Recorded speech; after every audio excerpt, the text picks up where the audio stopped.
اور مطلب interrogative sentence, اسی طرح سے اردو میں بھی قواعد ہوتی ہے، الفاظ الفاظ جو ہوتے ہیں وہ بامعنیٰ ہوتے ہیں، ٹھیک ہے، زبان کے اندر زبان کے ذریعے ادب تخلیق کیا جاتا ہے، یعنی زبان کے ذریعے ہم کیا کر رہے ہیں، اپنے ادب کو تخلیق، یعنی ادب کی جو ہے ایک طریقے سے وہ تخلیق ہو رہا ہے، بن رہا ہے ادب ایک طریقے سے، اور یہ ایک معاری شکل اختیار کر لیتی ہے، اس طرح سے یہ ایک معاری شکل اختیار کر لیتی ہے۔ کس کی بات کر رہے ہیں ہم؟ زبان کی، ٹھیک ہے۔ وہیں دوسری طرف بولی کو اگر میں دیکھوں، بولی دراصل کسی زبان کی علاقائی یا مقامی شکل ہوتی ہے۔ اب دیکھیں، جیسے کوئی بھی شہر ہے، یا کوئی بھی، میں مانتی ہوں کوئی بھی کنٹری ہے، کوئی دیش ہے، وہاں کی زبان اردو ہے، لیکن اس کنٹری کے اندر جو چھوٹے چھوٹے علاقے ہوں گے نا، اس اردو ہی زبان کو وہ الگ الگ طریقے سے بولتے ہوں گے، مطلب ان کے بولنے کا جو طریقہ ہوگا، پروناؤنس کرنے کا جو طریقہ ہوگا، وہ بہت الگ الگ ہوگا۔ کہتے ہیں نا کہ ہر 10 سے 15 کلومیٹر کے دائرے پر جب ہم جاتے ہیں، یعنی ہر 10 سے 15 کلومیٹر کے دائرے پر جو جو زبان ہوتی ہے نا وہ بدل جاتی ہے، ٹھیک ہے، یعنی ہر علاقے کی جو زبان ہوتی ہے وہ الگ الگ ہوتی ہے، بولی سوری بولی جو ہوتی ہے وہ الگ الگ ہوتی ہے۔ تو بولی دراصل کسی زبان کی علاقائی یا مقامی شکل ہوتی ہے۔ بولی عموماً مقامی لوگوں کے درمیان بولی جاتی ہے، یعنی جو اس مقام پر، اس جگہ پر جو رہنے والے لوگ ہوتے ہیں، ان کے دوارا بولی جاتی ہے، ان کے ذریعے وہ بولی جاتی ہے۔ مختلف علاقوں میں مختلف انداز میں بولیوں کو بولا جاتا ہے نا، میں نے بھی بتایا نا، کوئی بھی ملک ہے، ٹھیک ہے، اس ملک کی بھاشا، ملک کی جو مطلب زبان ہے وہ مان لو اردو ہے، لیکن اس ملک میں جتنے بھی مطلب شہر ہوں گے، ان شہروں میں چھوٹے چھوٹے علاقے ہوں گے، تو اسی اردو زبان کو وہ سب کے سب الگ طریقے سے بولتے ہیں، ٹھیک ہے۔ مختلف علاقوں میں مختلف انداز میں بولی جانے والی جو زبان ہے ایک طریقے سے وہ مطلب بولی ہے، بولی کا جو دائرہ ہے وہ محدود ہوتا ہے، یعنی لمٹ ہوتی ہے، یعنی ہر علاقے کے ذریعے وہ کیا ہو رہی ہے، لمٹ میں آ رہی ہے وہ، کہ بھائی اس علاقے میں یہ بولی بولی جا رہی ہے، دوسرے علاقے میں گئے وہاں پہ وہ دوسری بولی بولی جا رہی ہے، مطلب اسی زبان کو دوسرے انداز میں بولا جا رہا ہے، اس طرح سے۔ وہی جو زبان ہے ہماری، جیسے اردو زبان کی اگر میں بات کروں تو اس کا دائرہ جو ہے وہ بہت وسیع ہے، ٹھیک ہے۔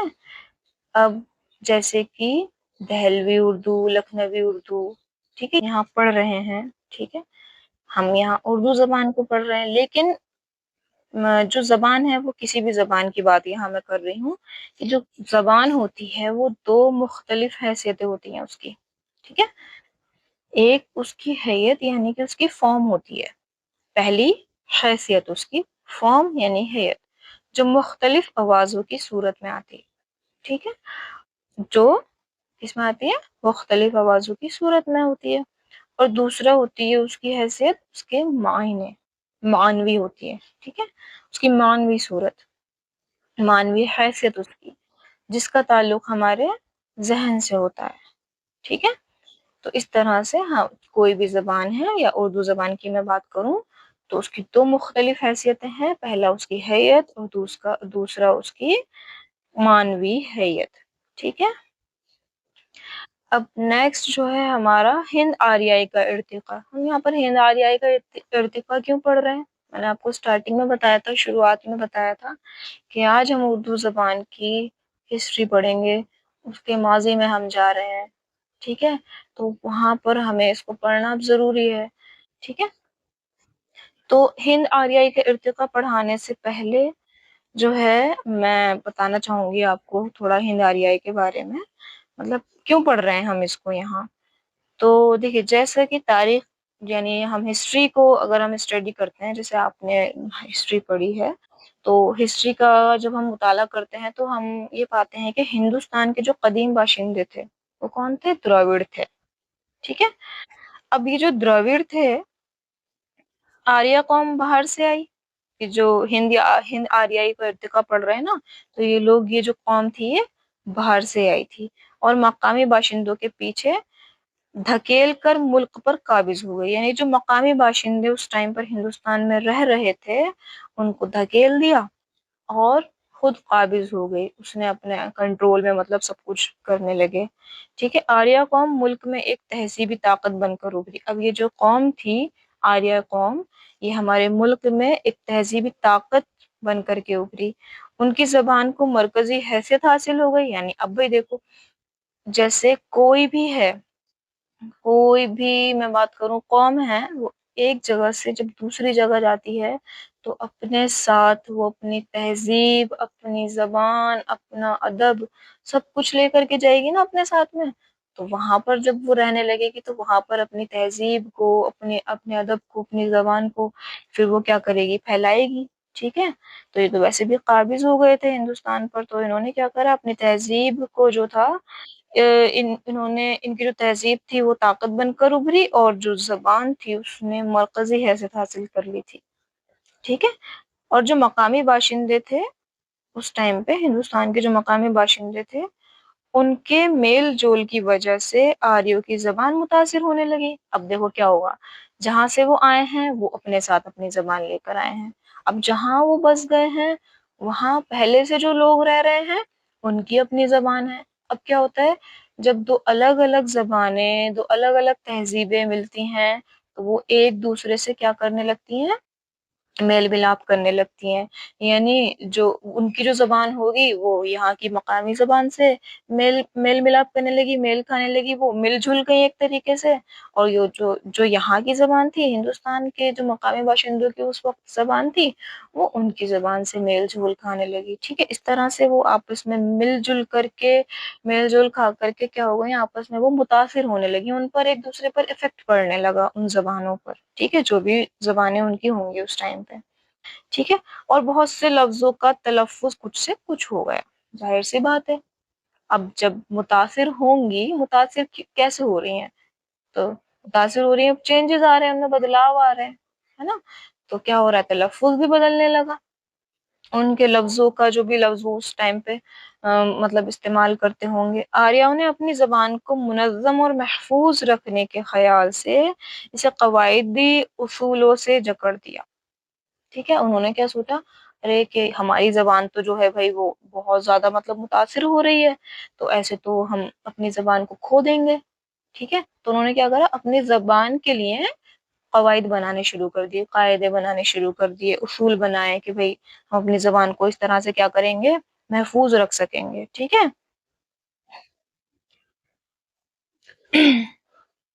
تو اس طرح سے جو تھا،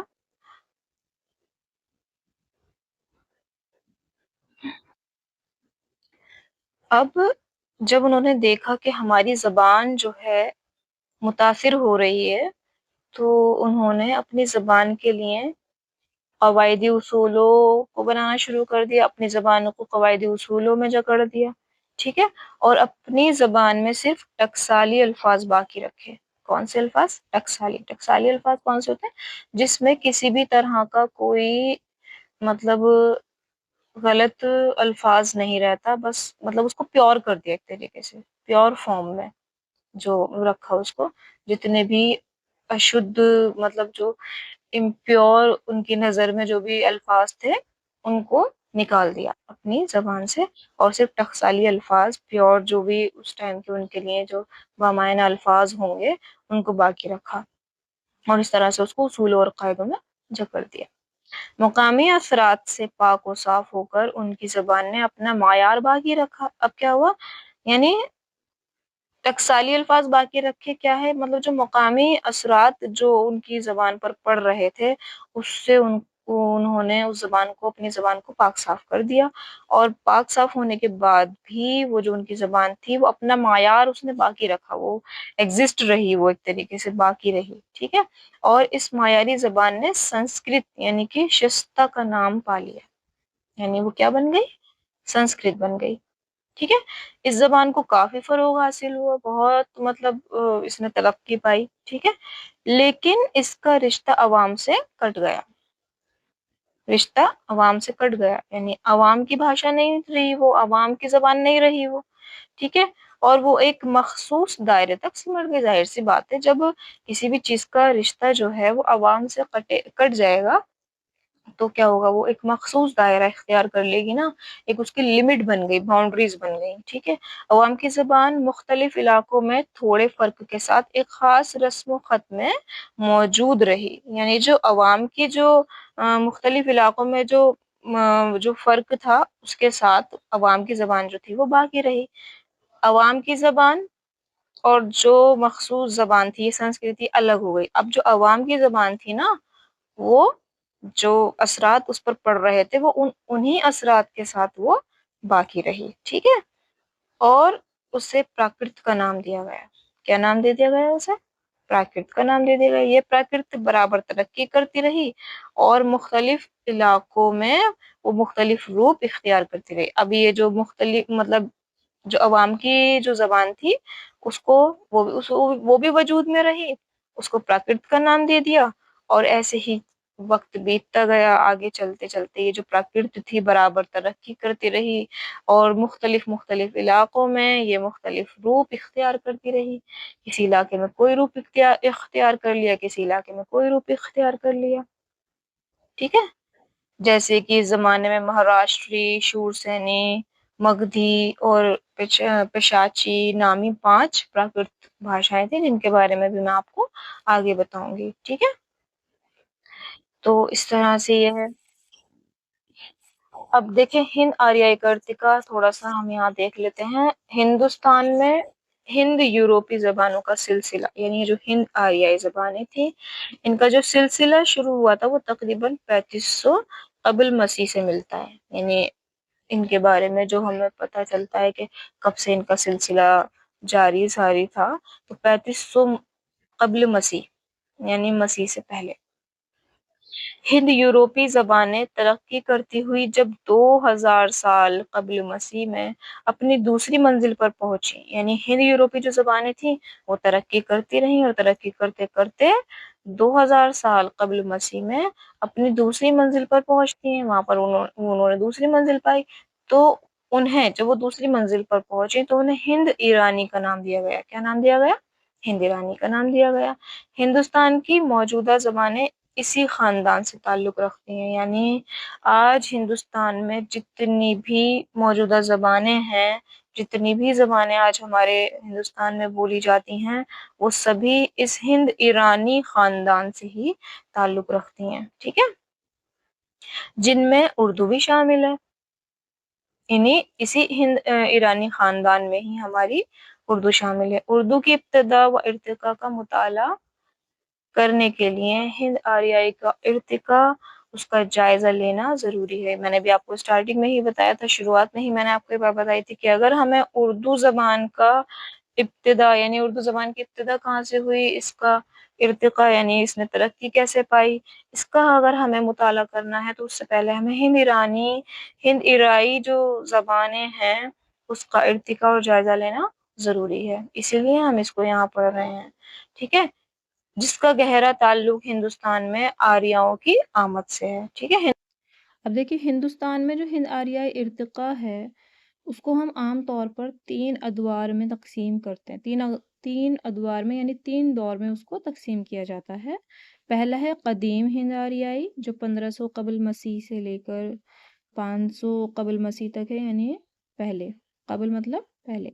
دوسرا ہے وسطی ہند آریائی، وسطی ہند آریائی ہمارا 500 قبل مسیح تا 1000 قبل مسیح ہے۔ تیسرا ہے جدید ہند آریائی جو 1000 سے لے کر کے ابھی تک جو زمانہ حال ہے، اس ٹائم کا جو ٹائم پیریڈ ہے اب تک کا جو ہے یہ جدید ہند آریائی ہے، ٹھیک ہے۔ اب اس میں ہم قدیم ہند آریائی دور میں اس کو پڑھیں گے، ہم قدیم ہند آریائی دور کو۔ قدیم ہند آریائی دور جو ہے ویدک اور سنسکرت زبانوں کا دور کہا جاتا ہے۔ کیوں کہا جاتا ہے؟ کیونکہ دیکھیے جو 4 وید ہیں، رگ وید، یجروید، اس طرح سے، تو وہ جو ان کے جو مطلب ان کو لکھا گیا تھا وہ اسی دور میں لکھا گیا تھا۔ اس کے علاوہ ابھی ہم نے پڑھا تھا نا